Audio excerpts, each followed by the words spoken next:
Hello, and welcome to another teaching from 119 Ministries. We believe that the whole Bible is true and applicable to our lives today. If you'd like to learn more about what we believe and teach, please visit us at testeverything.net. If you enjoyed this video, don't forget to hit the like button and subscribe to our channel by hitting the subscribe button down below. We hope you enjoy studying and testing the following teaching.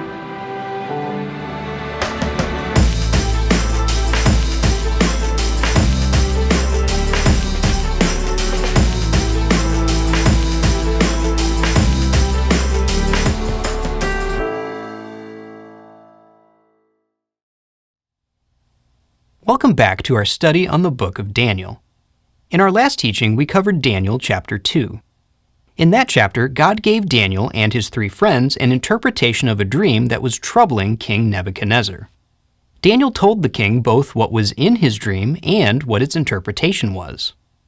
The king honored God for his interpretation, made Daniel the highest official in his court, and set Daniel's three friends in positions of authority over Babylon. In this teaching, we're going to look at Daniel chapter 3. Let's begin. In Daniel 3, King Nebuchadnezzar builds an image and requires all of his officials to bow down to it. Szadraka, Meshach, and Abed-Nego refuse to bow to the image, and so the king has them thrown into a fiery furnace. However, God protects them from the flames, and they are taken out of the furnace unharmed. The king then glorifies Yahweh for the miraculous protection that he provided for his faithful servants, and promotes the three men to even higher positions in his kingdom. So, what was this image that the king had built? It's described in verse 1. Daniel 3, verse 1. King Nebuchadnezzar made an image of gold whose height was 60 cubits and its breadth 6 cubits. He set it up on the plain of Dura in the province of Babylon. This is the same word for image that is used in Daniel chapter 2 when describing the human-shaped statue that Nebuchadnezzar saw in his dream. It seems reasonable to assume that this image was a similar thing, an image of a person. However, Babylonian idols were usually housed inside of temples, not placed out in the open. They were also usually much smaller. 60 cubits, about 90 feet, would have been incredibly tall for a statue in the ancient world. The Colossus of Rhodes, the largest known ancient statue, was 70 cubits tall, so it would have been truly remarkable for Nebuchadnezzar to set up a human-shaped statue of comparable size. If the image was not of a human form, another possibility is that it was a stele, which was a slab or an obelisk that had the accomplishments of a king inscribed upon it. If it was a giant stele or a similar kind of monument that represented Nebuchadnezzar's accomplishments, then Nebuchadnezzar could have had a good reason to want all of his officials to bow down to it. See, in 594 BCE, a group of Babylonians revolted against Nebuchadnezzar and had to be violently put down. We don't know exactly when the events of Daniel chapter 3 happened, but if they happened after this rebellion, and the image was a symbol of Nebuchadnezzar's government, then that might explain why the king was so insistent that everyone bow to the image. It might have been a test of loyalty for officials, to see whether they supported Nebuchadnezzar or his enemies. To refuse to bow to it might have been seen as an act of treason, at a time when the king was looking to root out disloyal officials from his kingdom. While we can't say for sure what the image was or what the reasons the king had for setting it up, it is clear that he wanted everyone to fall in line and bow to this image. Daniel chapter 3, verses 2 through 7. Then King Nebuchadnezzar sent to gather the satraps, the prefects, and the governors, the counselors, the treasurers, the justices, the magistrates, and all the officials of the provinces to come to the dedication of the image that King Nebuchadnezzar had set up.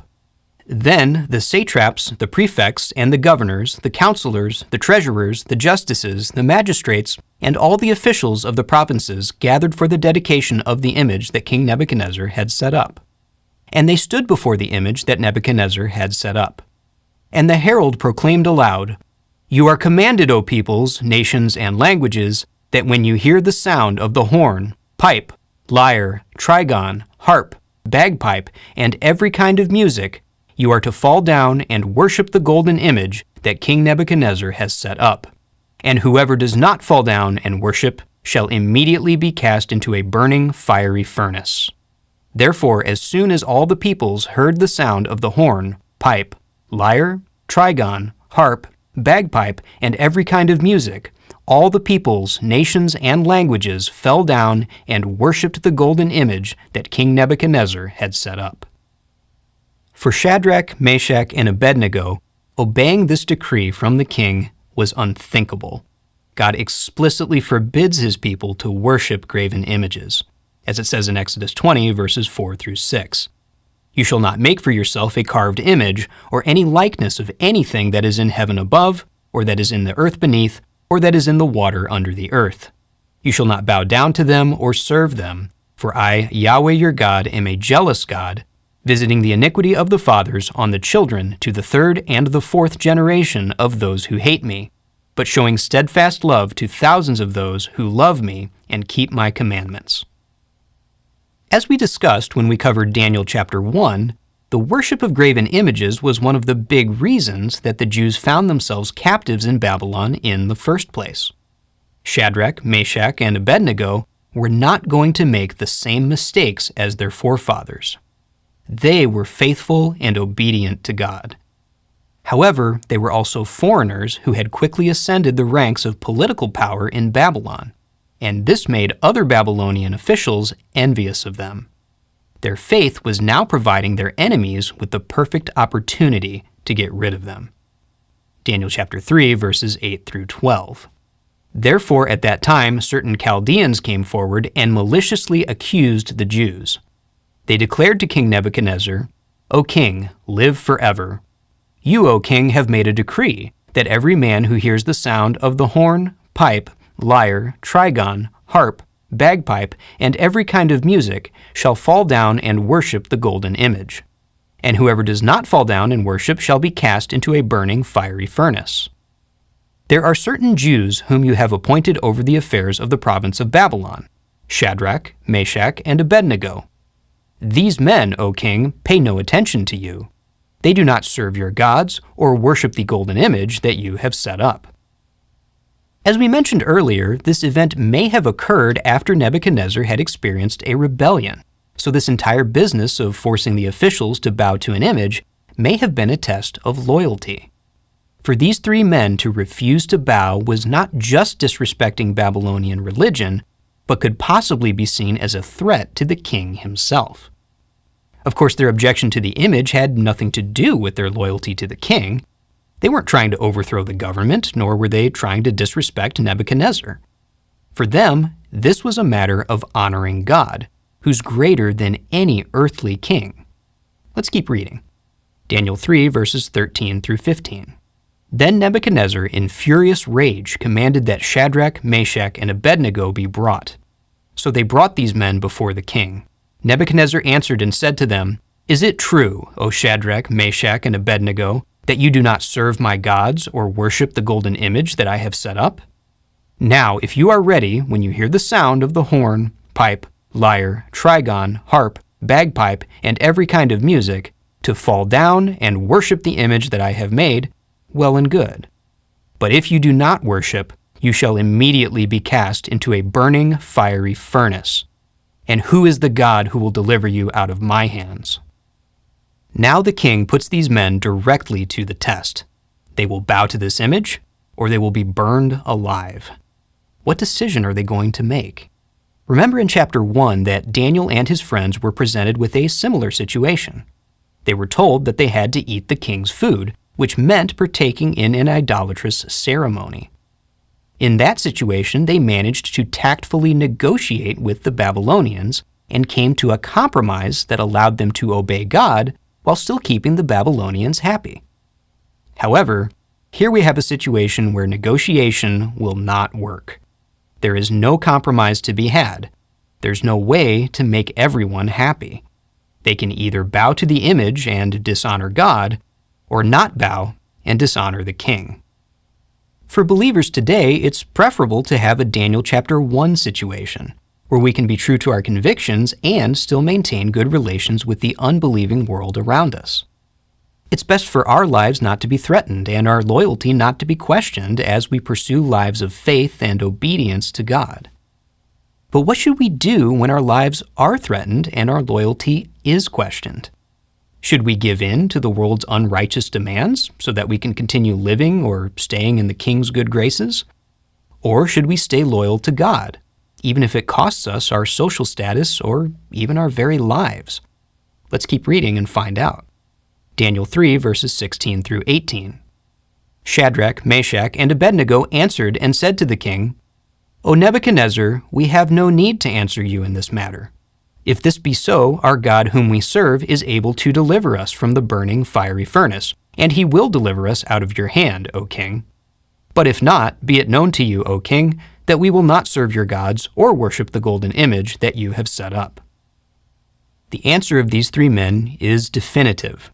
They are not afraid of the king. God can deliver them out of his hands. But even if God does not deliver them and they go to their deaths, it is still better for them to serve God. What an inspirational response that is. God is so much greater than the powers of this world that we don't even have to worry about whether he delivers us from persecution in this lifetime. He's more than capable of doing so, but God's kingdom is eternal. And ultimately, he will triumph no matter what threats we face from the temporary kingdoms of this world.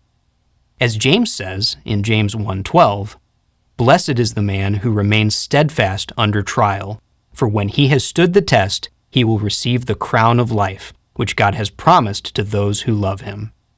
This crown of life that James speaks of is eternal life, a life that we receive after we die, a life that transcends the hardships and evils that we must endure during this life. Revelation 2:10 says, Do not fear what you are about to suffer. Behold, the devil is about to throw some of you into prison, that you may be tested, and for 10 days you will have tribulation. Be faithful unto death, and I will give you the crown of life. Szadraka, Meshach, and Abed-Nego were not afraid, because they knew that their lives were not really in the king's hands, but in God's hands. Even if the king destroyed their bodies of flesh, God would give them crowns of life in his eternal kingdom. If we are God's people, we share in that same hope and can have the same assurance as these three men. Returning to our story, Nebuchadnezzar did not find these men's declaration of faith to be inspiring. In fact, he found it infuriating. Daniel 3, verses 19 through 23. Then Nebuchadnezzar was filled with fury, and the expression of his face was changed against Szadraka, Meshach, and Abed-Nego. He ordered the furnace heated 7 times more than it was usually heated, and he ordered some of the mighty men of his army to bind Szadraka, Meshach, and Abed-Nego, and to cast them into the burning fiery furnace. Then these men were bound in their cloaks, their tunics, their hats, and their other garments, and they were thrown into the burning fiery furnace. Because the king's order was urgent and the furnace overheated, the flame of the fire killed those men who took up Szadraka, Meshach, and Abed-Nego. And these three men, Szadraka, Meshach, and Abed-Nego, fell bound into the burning fiery furnace. So it seemed that these men were going to die for their faith.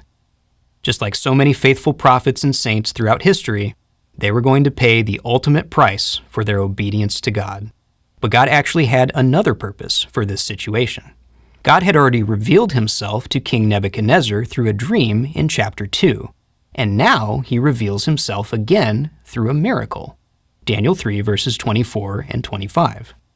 Then King Nebuchadnezzar was astonished and rose up in haste. He declared to his counselors, Did we not cast 3 men bound into the fire?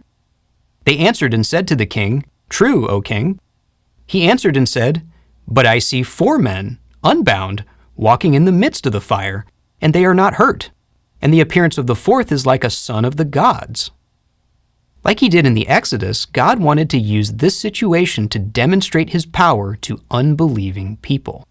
However, Nebuchadnezzar was not defiantly stubborn like Pharaoh was. When God spoke, Nebuchadnezzar paid attention. Here, when he sees God miraculously save these men from their punishment, all of his rage instantly disappears, and he wants to see the truth. He wants to see what God is doing. Daniel 3, verses 26 through 27.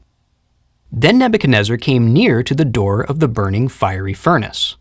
He declared, "Shadrach, Meshach, and Abed-Nego, servants of the Most High God, come out and come here." Then Shadrach, Meshach, and Abed-Nego came out from the fire.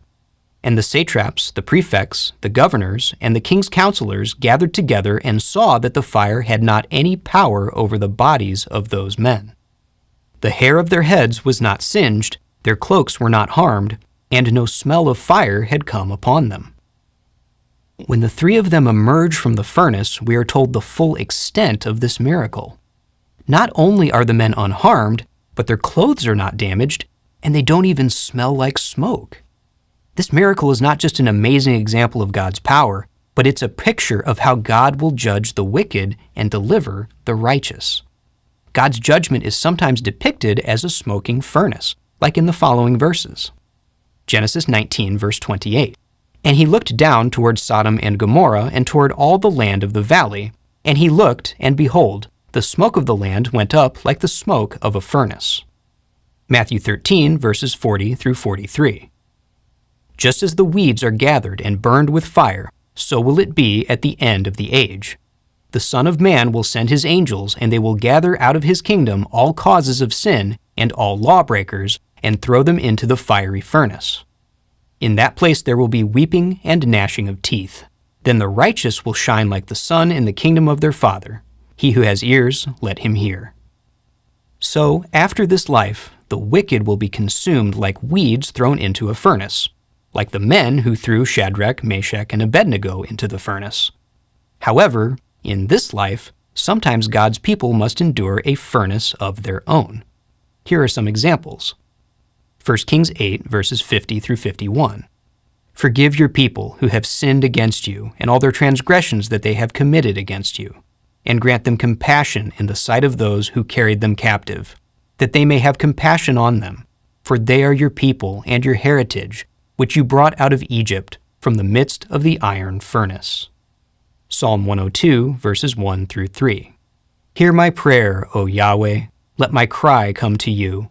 Do not hide your face from me in the day of my distress. Incline your ear to me. Answer me speedily in the day when I call. For my days pass away like smoke, and my bones burn like a furnace." Many times, God does not save his people by keeping them out of the furnace, but by protecting them while they are in the furnace. The reason he does this is because the furnace's fire refines and purifies his people. For example, Isaiah 48:10. "Behold, I have refined you, but not as silver. I have tried you in the furnace of affliction." Zechariah 13, verses 8 and 9. "In the whole land, declares Yahweh, 2/3 shall be cut off and perish, and 1/3 shall be left alive. And I will put this third into the fire, and refine them as one refines silver, and test them as gold is tested. They will call upon my name, and I will answer them. I will say, they are my people, and they will say, Yahweh is my God." Proverbs 17, verse 3. "The crucible is for silver, and the furnace is for gold, and Yahweh tests hearts." James says that these trials make us, quote, "perfect and complete, lacking in nothing." God brings us through fire and refines us in this life so that we will not have any more impurities to burn away when we enter the next life. In fact, if we're faithful to God, then we will not even smell like smoke when we get there. One more important thing about these trials is that God does not leave us to endure them alone. Just like God was there with Shadrach, Meshach, and Abed-Nego, he will be with us as we go through our own refining fires. Isaiah 43, verses 1 through 3 says, "But now, thus says Yahweh, he who created you, O Jacob, he who formed you, O Israel. Fear not, for I have redeemed you. I have called you by name. You are mine. When you pass through the waters, I will be with you, and through the rivers, they shall not overwhelm you. When you walk through fire, you shall not be burned, and the flame shall not consume you. For I am Yahweh your God, the Holy One of Israel, your Savior." Let's finish out Daniel chapter 3. Daniel 3, verses 28 through 30. "Nebuchadnezzar answered and said, Blessed be the God of Szadraka, Meshach, and Abed-Nego, who has sent his angel and delivered his servants who trusted in him and set aside the king's command and yielded up their bodies rather than serve and worship any god except their own God. Therefore I make a decree. Any people, nation, or language that speaks anything against the God of Szadraka, Meshach, and Abed-Nego shall be torn limb from limb, and their houses laid in ruins. For there is no other God who is able to rescue in this way. Then the king promoted Szadraka, Meshach, and Abed-Nego in the province of Babylon. So, Szadraka, Meshach, and Abed-Nego begin this chapter being in the king's wrath, but end it being in the king's favor. Nebuchadnezzar goes so far as to decree that their God must not be blasphemed. Everything turns out even better in the end. If we face trials like this, ultimatums from tyrants who demand that we must disobey God in order to obey them, we can look to this story for an example of what we should do. We should obey the eternal king of the eternal kingdom, not a mortal king whose kingdom will one day turn to dust. Sometimes God will give us favor with the tyrant, and we will not have to endure the furnace. Sometimes we will go through the furnace and live, as Szadraka, Meshach, and Abed-Nego did. And sometimes God will allow the tyrant to destroy our earthly bodies. However, no matter which one of these situations happens, it all plays into God's plan. Whether God is keeping us safe, refining us through fire, or bringing us to our eternal home, He has everything under control. We do not need to fear the power of men. Psalm 56:11 says, "In God I trust, I shall not be afraid. What can man do to me?" In the next teaching in this series, we will examine chapter 4 of the book of Daniel. We hope to see you there. We pray you've been blessed by this teaching. Remember, continue to test everything. Shalom.